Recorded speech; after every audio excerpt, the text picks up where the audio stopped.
يا أيها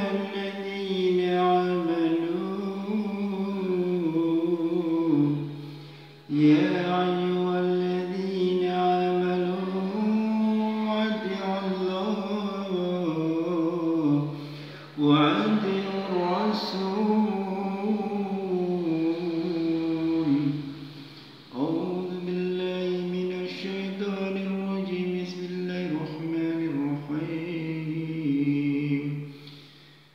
إنا أعطيناك الكوثر فصل لربك وانحر إن شانئك هو الأبتر.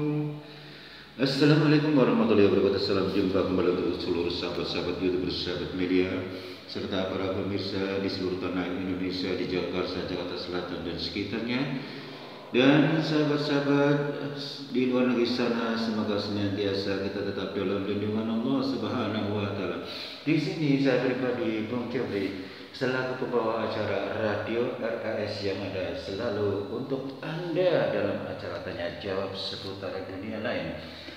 Kali ini saya pribadi, Bung Cerbi, selaku pembawa acara sekaligus seorang ahli spiritual, akan menuturkan kisahnya sebelum Ramadan tiba. Baru beberapa hari telah membantu seseorang yang tertembak, adanya pinggang dan perutnya sakit, dikirimi oleh sesuatu gaib dari seseorang yang tidak bertanggung jawab. Tiba-tiba dia tidak terima. Saudara-saudaraku, kembali kepada saya pribadi, ini untuk menambah wawasan saja.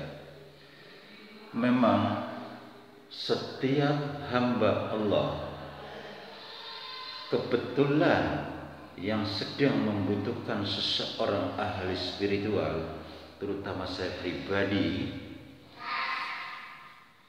orang tersebut sudah dibantu. Allah mengabulkan dengan kiriman tembakan-tembakan tersebut. Orang tersebut sudah, alhasil Allah mengabulkan, diberi kesehatan kembali.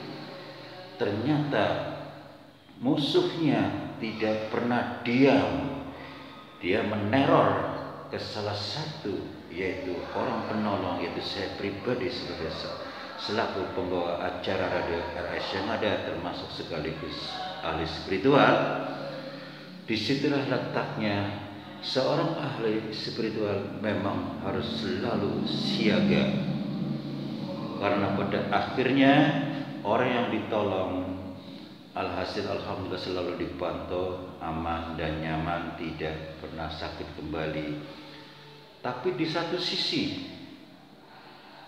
orang yang merasakan dirinya kesal sebagai pelaku mengirimkan sesuatu membuat orang tidak bisa berjalan, ditembak perutnya hingga sampai pinggang tidak bisa berjalan. Dia merasakan geram, tidak puas adanya orang yang ditembak kembali normal. Akhirnya apa? Kebiasaan orang tersebut ingin meneror lagi, mengirim sesuatu gaib. Namun karena beliau, si korbannya, sudah disyariati oleh saya pribadi selaku pembawa acara dan ahli spiritual, hendaknya dia hanya bisa mampu melalui saya. Karena sesudah program, barang siapa yang akan kembali lagi ingin memusuhi si korban kembali, menurut orang tersebut merasa tidak puas bahwa orang yang ditembak sehat kembali, hingga dia menteror lagi, mengirimkan gaib.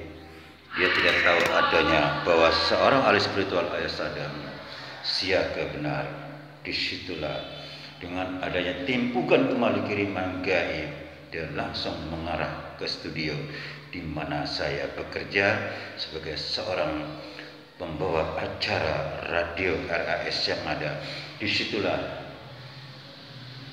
saya sempat menghalau pelaku tersebut. Tujuan kami memang sebagai hamba Allah Sebetulnya mudah.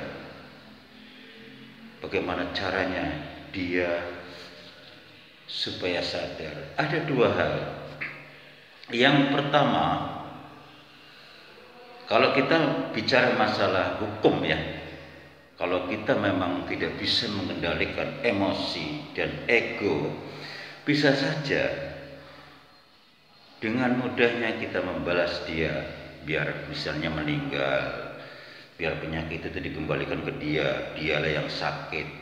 Apa yang dia kerjakan, orang tersebut menjadi sakit melalui perut dan pinggang sehingga tidak bisa jalan, bisa dikembalikan ke orang pelakunya. Namun kita kembali kepada dalam masalah hukum Islam.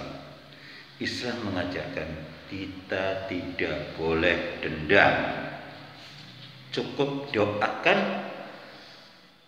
memohon kepada Allah agar si pelakunya didapatkan hidayah seperti itu.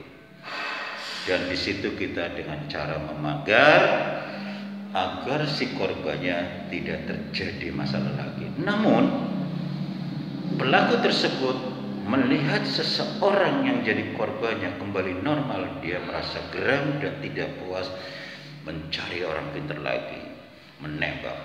Akan tetapi setiap orang-orang yang jadi korbannya yang saya tolong biasanya sudah saya pasang pagar, sehingga suatu saat ada tembakan-tembakan menyerang secara mendadak, bukanlah dia mampu langsung kepada orang yang kena korbannya, akan tetapi langsung ke saya. Disitulah sebagai seorang ahli spiritual selalu siaga. Nah, saya hitung sampai 3 kali. Ada pernah terjadi, saya hitung sampai 3 kali, ternyata dia tidak jera juga. Yang pertama sudah saya bantu, salah satu korban sudah sehat. Dia melihat si korbannya sudah sehat, dia merasa geram, tidak puas. Dia kembali lagi melibatkan orang pintar, katakanlah seperti itu ya. Sehingga dia menteror lagi, mengirimkan ke satu gaib agar dia bisa kembali, tidak bisa jalan lagi. Tentu saja harus berhadapan dengan saya, karena setiap pasien berarti setiap musuh sebelum melalui dia tidak mampu, karena sudah saya pagar dalam pengendalian saya, sehingga dia mau nggak mau harus berhadapan dengan saya. Disitulah saya kembalikan lagi, saya doakan lagi, mudah-mudahan si pelakunya sadar mendapat hidayah. Ternyata orang tersebut masih saja menggempur lagi. Nah, setelah ketiga kalinya baru saya memberikan satu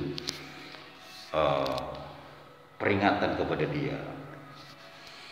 Peringatannya seperti ini. Orang tersebut saya buat tidak bisa ngapa-ngapain, tapi bersifat sementara, hanya untuk memberi satu peringatan, bukan untuk menjahati atau balas dendam. Dia membisu, tidak bisa melihat dan tidak bisa berjalan, seperti patung tidak ada guna, di tempat saja.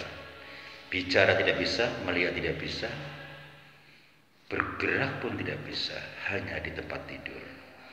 Itu hanya bersifat sementara, cukup jarak jauh, didoakan. Hanya Allah yang Esa yang dapat bisa membantu.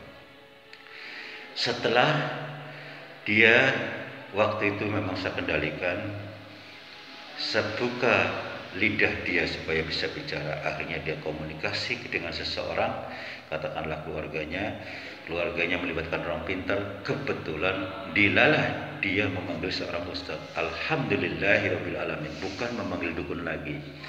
Bahwasanya alhasil seorang ustaz mengatakan, Anda memang sudah melakukan kesalahan yang fatal, melakukan hal-hal yang fatal. Sudah 1 kali berbuat jahat, kedua kali diulang lagi, ketiga kalinya berarti ini menandakan bahwa Anda mendapatkan teguran dari Allah Subhanahu wa Ta'ala. Menurut seorang ustadz mengatakan demikian kepada pelaku kejahatan, sehingga dia mengatakan, mohon tolong Pak Ustadz, saya tidak akan mengulang lagi, saya taubat nasuha Pak Ustadz, benar-benar taubat nasuha. Saya merasakan sendiri, ternyata kita dibuat jahil, dibuat sakit, tidak enak. Saya benar-benar memang saat itu saya ego, saya pendendam.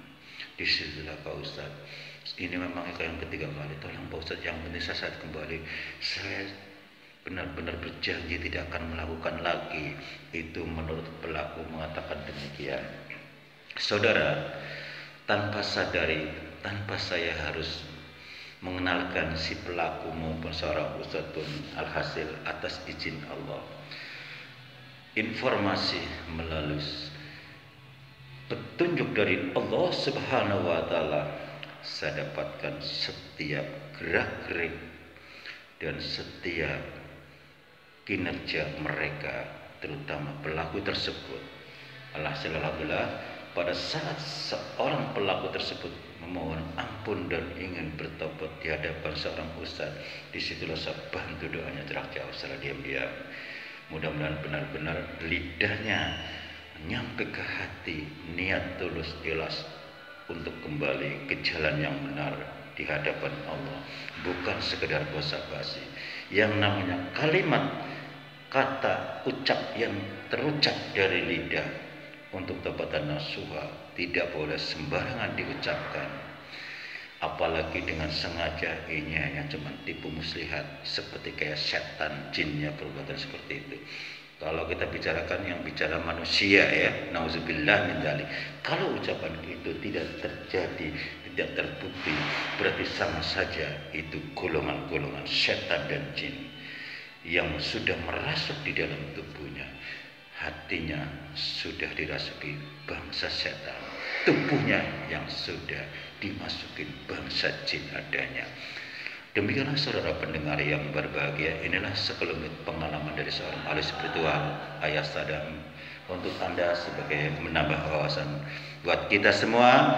Semoga bermanfaat, dan harapan saya pribadi dari studio kami Radio RS yang ada di channel Sadam, setiap konten-konten yang ada yang berbau mistik, hendaklah kita ambil positifnya, niat karena Allah, karena tujuan kami adalah menyadarkan setiap manusia sejahat apapun, sadarkan dia, jadikan dia mendapatkan hidayah dari Allah Subhanahu wa Ta'ala. Semoga bermanfaat. Kiranya hanya itu saja, karena waktu jualah kami harus turun dari udara. Insya Allah kita jumpa lagi di waktu yang sama, tanya jawab seputar dunia lain. Apabila salah-salah kata adalah penyampaian saya pribadi, mohon maaf. Wassalamualaikum warahmatullahi wabarakatuh. Ya ayyuhalladzina amanu, ya ayyuhalladzina amanu ati'ullah wa ati'ur rasul wa la hawla wa la quwwata illa billahil aliyyil azim. Sadaqallahul adzim.